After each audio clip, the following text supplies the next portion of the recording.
మీరు నమ్ముతారో లేదో నాకు తెలియదు, ఒక్క మంత్రం వినడం వల్ల బీదవాళ్ళు కూడా ధనవంతులు అవ్వచ్చు. చాలా వింతగా ఉంది కదా, ఎలానో చెప్తాను వినండి. ప్రతి ఒక్క మంత్రంకి మరియు మ్యూజిక్ కి ఒక ఫ్రీక్వెన్సీ అనేది ఉంటుంది. అది విన్న తర్వాత మన బాడీలో నుంచి కొన్ని వైబ్రేషన్స్ ఎమిట్ చేసి మనకు కావలసినది మనం అట్రాక్ట్ చేసుకోవచ్చు. అలానే నేను మీకు ఈ రోజు ఒక మంత్రంతో కూడిన ఒక మ్యూజిక్ వినిపిస్తాను.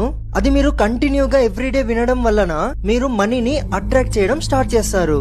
సో మీరు రీల్ ని సేవ్ చేసుకొని ఎవ్రీడే ఈ మంత్రాన్ని వినండి. కొన్ని రోజుల తర్వాతే ఎక్కడెక్కడి నుంచో మీకు మనీ రావడం స్టార్ట్ అవుతుంది. ఆ మంత్రాన్ని ప్లే చేస్తాను, కళ్ళు మూసుకొని ప్రశాంతంగా వినండి. ఓం హ్రీం శ్రీం క్రీం శ్రీం కుబేరాయ అష్టలక్ష్మి మమ గృహధనం పురయ పురయ నమః. Download ShareChat.